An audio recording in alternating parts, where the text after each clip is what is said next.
Hello and welcome back everyone to part 2 of my top 10 most forgotten NASCAR drivers of the 2020s project. If you guys missed part 1, make sure you go check that out as well. I explained all my criteria for picking drivers in there, so I won't just be going over random road course ringers who only ever made one start.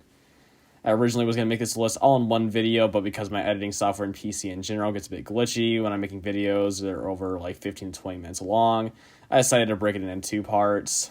So yeah, without any further ado, let's get right back to where we left off. Coming in at number 5 on the list is yet another driver who competed in races this past season, but still went far under the radar. This time I'm referring to Danny Bone. Danny got a start in the NASCAR ranks back in 2012 when he began competing in the Wayland Southern Modified Tour full-time for his family team's number 65 car. In his rookie season, Danny looked like he had a real future ahead of him as he took home the win at Caraway Speedway and had good enough consistency to come and runner-up to the dominant George Holzel III in that year's final standings.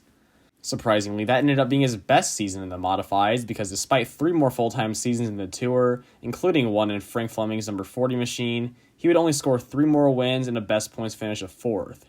Following the 2016 season, NASCAR merged the Southern Tour with the main Wayland Modified Tour, so Bone continued competing locally for the next few years without connection to NASCAR, and only made a few starts in the Modified Tour. His big break came in 2019 when the Truck Series team On Point Motorsports hired him for the final 3 races of the season. Starting at Martinsville, the team ran around 20th all day before good pit strategy and excessive late race carnage led Bone to a very impressive 8th place finish in his first ever start. And yes, that is the same Martinsville race already mentioned twice in part 1, where Cody Rohrbach came in P10 and Dawson Cram wound up P13. Danny's other races went a bit more as expected though, with a 27th at Phoenix and a 25th at Homestead. The next year, the team's main driver Brennan Poole began competing in the Cup Series full-time with Premium Motorsports, and thus was limited in the amount of truck starts he could make. So, following the Daytona road course race, Bone was once again tapped to drive the 30 truck, and in his 10 starts, he did pretty well for a driver with such a little non-short track experience, netting a P7 at Martinsville and an average finish of 22.3. This performance was good enough for Bone to secure a planned full-time deal for 2021, and while his average finish did slip to a 24.0 that year, he still didn't disappoint by any means, as he captured 2 more top 10s and came in 26th overall after not attempting 2 races. He also continued to show his consistency, only crashing out twice the entire season. Also in 2021, he would make his only Xfinity start as of yet for Big Machine Racing the season opener at Daytona, because their main driver, Jade Buford, wasn't qualified for a superspeedway license yet. Bone crossed the line in P19, the last car in the lead lap, after sustaining damage in the big one.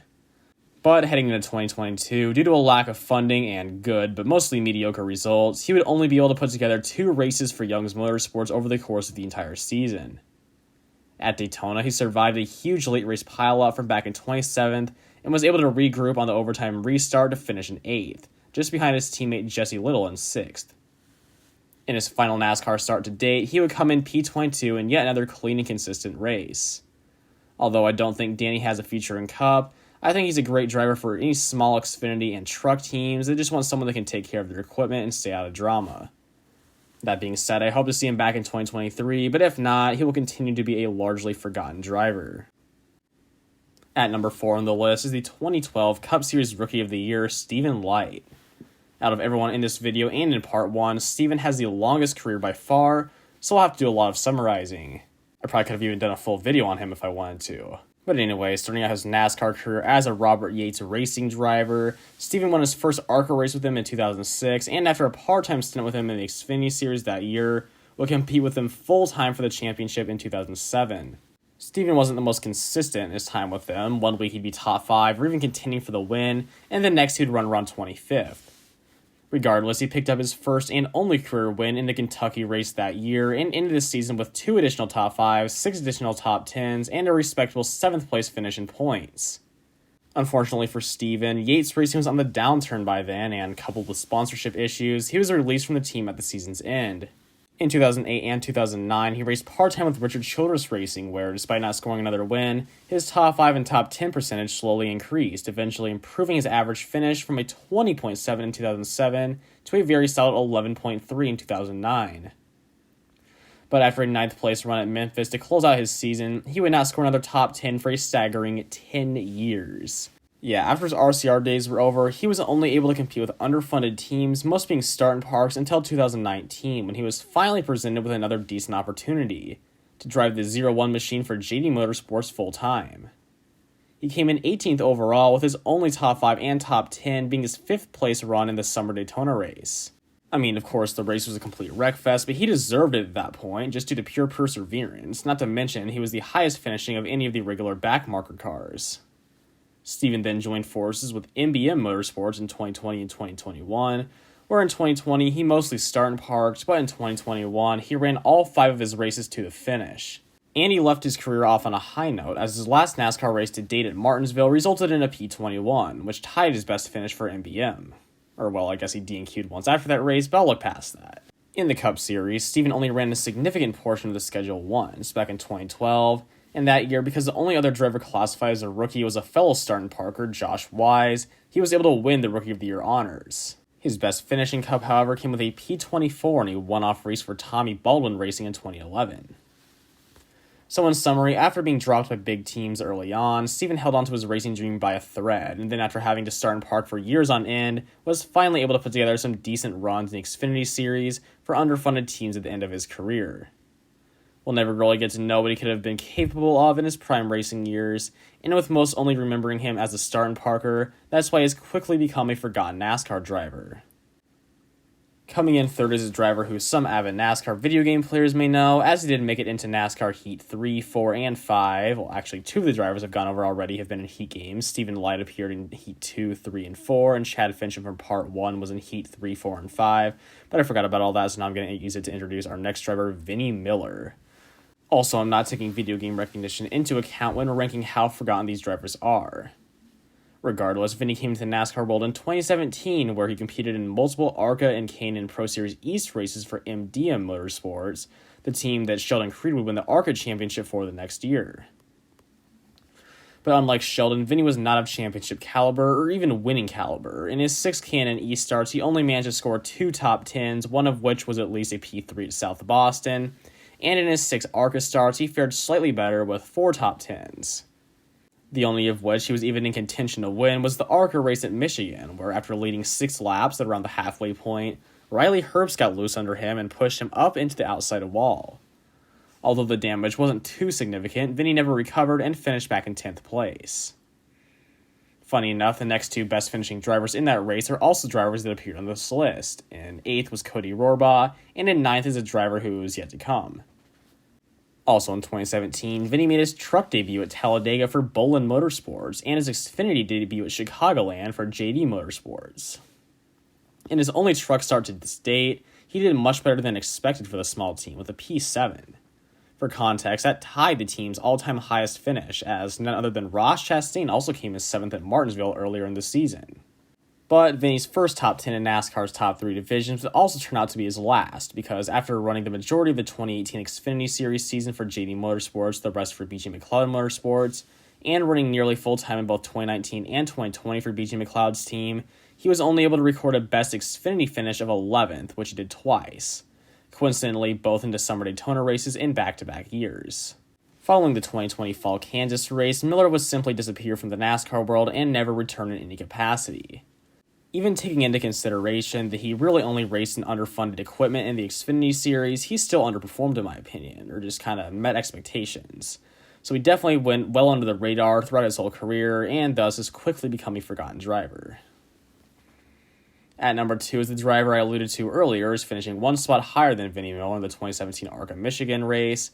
So if you already know who I'm talking about, I'm beyond impressed with your racing knowledge, but for the other 99.99% of us, I'm talking about Spencer Davis. And Spencer had a much longer career than I originally thought. I only remember him for his Truck Series days, but he raced for many years in the ARCA East Series and even the Wayland Modified Tour. I also had no idea he's from the same Dawsonville, Georgia as Bill and Chase Elliott. But anyway, Spencer arrived in the NASCAR modified scene back in 2014, where he raced the full Southern Tour schedule and made select starts in the main modified tour. In his rookie Southern campaign, he scored a best finish of 5th twice, along with a 9th place finish in the final standings. He continued on part-time and modifies for the rest of his career, even up to 2022. But in 2015, he mainly started to focus on the then K&N Pro Series East. That year, in 4 starts with NTS Motorsports, he came in runner-up at Iowa and never finished worse than 6th, showing clear potential that would lead to Rainier Racing with MDM, hiring him for a planned full-time effort in 2016. After 2 more runner-up finishes, Spencer would capture his first win at Dominion Raceway, but unfortunately, due to a lack of funding, was released from the team only 1 race later. He hopped on with a variety of teams for the rest of the season, impressively only missing 1 race, and was still able to finish 8th in points. His solid performance that year was good enough to catch the attention of Venturini Motorsports for 2017, and he would go on to make 7 ARCA starts for them in addition to 3 more East Series races with other teams. Davis ended his 2017 ARCA season with 1 top 5, a 3rd place run at Talladega, and 3 additional top 10s. While he did bring the car to the finish in every race, I would have to say he underperformed for Venturini standards, and because of that, he was out of an ARCA ride heading into 2018. That year, he returned to the East Series full-time, this time with Danny Watts Racing. This was really another step back for him performance-wise, as I'm not honestly sure what kind of equipment he was dealing with at all, but he came in 9th overall and winless. Luckily, with his Toyota relations from Venturini the year prior, none other than Kyle Busch signed him that year for a handful of Truck Series races. And the opportunity of a lifetime for Spencer, he didn't necessarily do bad for a guy with no previous truck experience, but he certainly didn't set the world on fire either. In his 5 races with the team, he only scored 2 top 10s, with a best of 7th in the season opener at Daytona, and with an average finish of 12.8. However, once again, Davis proved he could take care of his equipment, as he wasn't involved in any on-track incidents.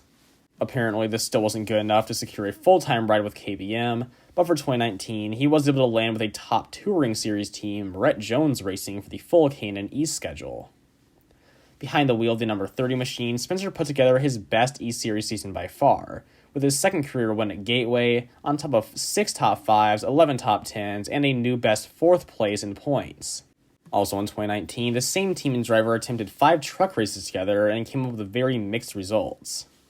Their first and last attempts of the season both resulted in D&Qs, but when they did make the field, they did quite alright, never finishing worse than 20th, and with a standout 8th place run to Kentucky. That season, Davis also drove the 44 Nice Motorsports entry once at Chicagoland, but only mustered a P27 after crashing out on lap 80. For 2020, Spencer would purchase the team assets from Brett Jones Racing's number 11 truck and rebrand the team as Spencer Davis Motorsports.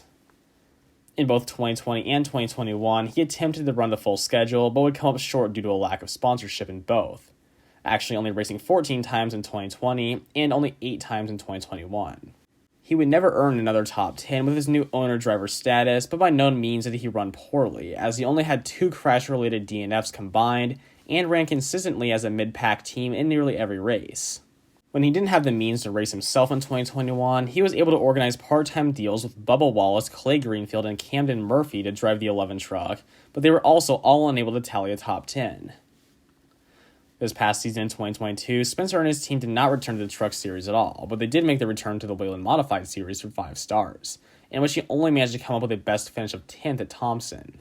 And yeah, with his truck days quite possibly behind him, unless he's able to pick up some serious funding, Spencer Davis will most likely hang around the NASCAR modified scene for the rest of his career, if even that.